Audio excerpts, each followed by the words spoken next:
제동 소리가 크게 울리면서 무게 6,200톤의 화물 열차가 필사적으로 멈추려고 하고 있습니다. 조종실한 2명의 남성은 선로를 보면서 공포에 질려 있어요. 그들은 시간 내에 기차가 멈추지 못할 거란 걸 알고 있습니다. 결국 차장은 예상치 못한 행동을 하고 말죠. 1998년 5월 12일 화창한 날씨에 완벽한 어느 날, 인디애나주 라파얏에 사는 내 아이의 엄마 틸라 마셜은 정원을 가꾸기로 합니다. 뒤뜰에서 꽃을 다듬는 동안 태어난 지 19개월 된 딸 에밀리를 그녀의 오빠와 함께 두었어요. 햇살은 더욱 강해졌고 마셜 부인은 작업에 몰두하고 있었습니다.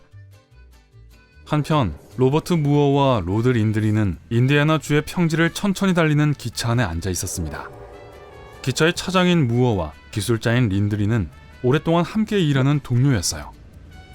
그날도 그들의 루틴은 여느 때처럼 지루했고 각자 생각에 잠겨 나른한 대화를 하고 있었습니다. 하지만 그러면서도 선로를 계속 주시하고 있었어요. 앞에는 라파얏이라는 동네가 있었고 기차를 달리는 길이 안전하다는 것을 확인해야 했으니까요. 기차가 곡선 선로에 돌입하기 전 린드리는 규정에 따라 주행 속도를 시속 42km로 낮췄습니다. 사람이 거주하는 지역에는 동물이나 사람들이 간혹 선로에 나타나기도 해서 열차를 제 시간에 멈출 수 있도록 서행해야 했거든요. 차장과 기술자는 경고벨과 조명을 켜고 조심스럽게 주변을 둘러봤습니다. 그들은 5km 길이로 펼쳐진 길을 가로지르는 24개의 거리를 지나야 했습니다. 수백 번은 통과해본 동네였지만 여전히 긴장이 됐죠. 주의를 기울인 덕에 열차가 곡선 선로를 무사히 통과했고 일직선으로 펼쳐진 길이 이어졌습니다. 그리고 린드리는 대략 30m 앞에 작은 무언가를 포착했습니다. 한편 몇 시간 동안 정원 가꾸기에 몰두한 틸라 마셜은 이제 한숨 돌리기로 했어요. 흙을 털고 일어나서 장갑을 벗고 눈썹에 맺힌 땀을 닦은 뒤 물 한 잔을 마시러 집 쪽으로 방향을 틀었습니다. 하지만 뭔가가 잘못됐다는 걸 알았어요. 너무 조용했거든요. 특히 에밀리가 있다면 그럴 수 없어요. 에밀리는 다른 갓난아기들처럼 시끄럽고 활발한 아이니까요. 틸라는 집으로 황급히 들어가 에밀리와 함께 있어야 할 아들을 보았습니다. 혼자 있네요. 그리고는 기차의 경적 소리가 들려왔습니다. 마을이나 도시 안에서 경적을 울리는 건 금지되어 있지만 로드 린드리는 선로에 서 있다고 생각했던 강아지를 쫓기 위해 경적을 울렸어요. 그와 동시에 브레이크를 밟았고 열차는 천천히 멈추고 있었습니다. 하지만 열차를 그가 원하는 만큼 빨리 멈출 수는 없다는 걸 알고 있었어요. 뒤에는 화물칸 96개가 달려 있었고 그중 몇몇 칸에는 발화성 가스가 실려 있었으니까요. 기차 브레이크를 더 세게 밟으면 곡선 구간을 아직 돌고 있는 화물칸 몇 개가 전복될 수도 있고 그러면 큰 참사로 이어지는 거예요. 그래서 린드리는 조심스럽게 브레이크를 밟았고 계속해서 경적을 울렸어요. 그러던 중 그의 동료이자 앞에 있는 물체를 유심히 바라보던 로버트 무어의 얼굴이 창백해지고 눈이 커졌습니다. 저거 악이야! 하고 소리쳤어요.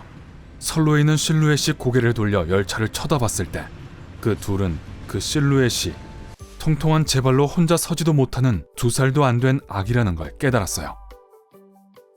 틸라는 문 앞에 선 채 얼어붙었습니다. 선로는 단 몇 블록 밖에 있고 그녀의 현관 앞에서도 살짝 보였어요. 경적은 점점 더 크게 울렸고 시간이 지날수록 더 긴박해졌습니다. 그녀의 머릿속은 생각이 가득했지만 한 발자국도 움직이지 못했고 저 멀리서 울려 퍼지는 열차의 경적을 들으며 공포에 온몸이 굳어버렸어요. 들리는 소리가 그녀의 딸 때문이 아니길 바랐지만 속으로는 그게 맞다는 걸 알고 있었습니다. 무어가 소리친 순간 린드리는 모험을 감수하고 비상 브레이크를 밟았습니다. 화물 칸길이 서로 충돌하면서 서서히 열차가 멈추기 시작했지만 그 속도가 너무 느렸어요. 열차가 완전히 멈추려면 200m는 더 필요해 보이는데 어린 아기와의 거리는 그의 절반 정도밖에 안 돼 보였죠. 만약 아기가 빨리 선로를 벗어나지 못한다 해도 아무도 그 아기를 도와줄 수 없는 상태였습니다.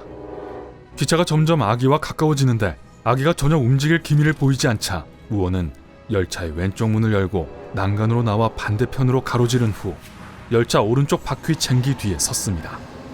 무엇을 하려는 건지는 스스로도 알 수 없었지만 무엇이라도 해야만 했던 거죠. 그는 아기에게 손을 흔들고 고함을 지르며 선로 밖으로 나오라고 신호를 보냈는데 기적적으로 효과가 있는 것 같았어요. 아기가 정말로 선로 옆쪽으로 굴렀습니다. 만약 낮은 자세를 유지한다면 바퀴 쟁기가 아기의 머리 위로 지나칠 수도 있어 보였어요. 하지만 그 대신 아기는 땅을 딛고 두 발로 일어서려고 했어요. 너무 놀라고 겁에 질린 무어는 한 손으로 난간에 매달린 채 오른발을 최대한 앞으로 뻗었습니다. 아기는 바퀴 쟁기 동선 위에 있었고 무어에겐 아기와 쟁기의 충돌을 막을 단 한 번의 기회만 있었습니다. 충돌하기 약 3m 전 무어는 제발 사고를 막을 수 있을 만큼 자기 다리가 길기를 필사적으로 바랐어요.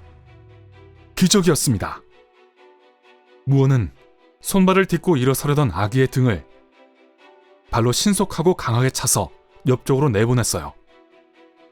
발에 치인 아기는 선로 옆으로 굴러떨어졌습니다. 마치 슬로우 모션처럼 무어는 아기가 돌멩이 몇 개의 머리를 부딪히는 모습을 봤어요. 적어도 기차 쟁기에 충돌하지는 않았다는 거죠. 그는 열차에서 뛰어내린 후 아기 옆으로 뛰었습니다. 아기는 바위 위에 앉아서 울고 있었어요. 멍은 조금 들었지만 그 외에는 괜찮아 보였습니다. 그리고 분명 살아있었습니다. 무어 뒤의 열차는 드디어 완전히 멈췄습니다. 무어는 아기를 품에 안고 부드럽게 달래고 있었고 아기는 그를 딱 움켜잡고 있었어요. 누군가가 구급차를 불렀는지 구급 차량이 이미 선로 근처에 도착해 있었습니다. 그때까지도 아이에게 말을 걸어주고 있던 무어는 아이를 안고 열차 쪽으로 걸어갔어요. 소방관들이 아이를 데려가 응급대원들에게로 보냈습니다. 아이는 곧바로 병원으로 이송됐고 경찰관들은 동네로 가서 그녀의 부모를 찾기 시작했습니다. 그리 오래 걸리지는 않았어요. 틸라 마셜이 부들거리는 다리로 그들을 맞이했으니까요. 얼굴은 창백했고 눈은 붉게 충혈돼 있었죠. 경찰관들이 아이는 괜찮다며 진정시켰지만 그 아이가 에밀리가 맞는지는 확인해야 했어요. 설명을 들은 틸라는 그 아이가 자신의 딸이라는 걸 알고 긴장이 풀려 거의 실신할 뻔했습니다. 열차를 점검하고 경찰관들과 대화를 나눈 뒤 로버트 무어와 로드 린드리는 다시 길을 나섰습니다. 아직 할 일이 남아있었으니까요. 하지만 그날 저녁 집에 돌아왔을 때 무어는 집 앞 현관에서 자신을 기다리고 있는 가족들을 발견했어요. 가족들은 그를 보자마자 열렬히 환영하고 칭찬했죠. 알고 보니 이미 TV를 통해 무어의 용감한 행동이 방영됐고 덕분에 그의 가족들도 모든 걸 알게 됐던 거였어요. 작은 소녀 에밀리는 다음 날 별 문제 없이 엄마의 곁으로 돌아갔어요. 그리고 일주일 후 로버트 무어는 틸라 마셜의 집을 찾아갔습니다.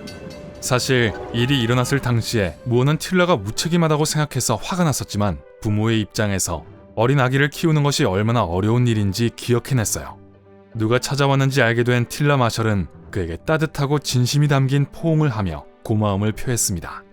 그리고 에밀리는 그날 든 멍과 흉터가 옅어진 채 무어의 품 안에서 미소를 지었습니다.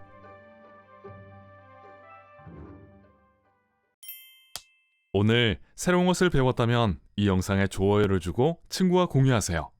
여기 여러분이 좋아할 만한 다른 멋진 비디오들이 있습니다. 왼쪽 또는 오른쪽을 선택하고 삶의 밝은 면에 머무르세요.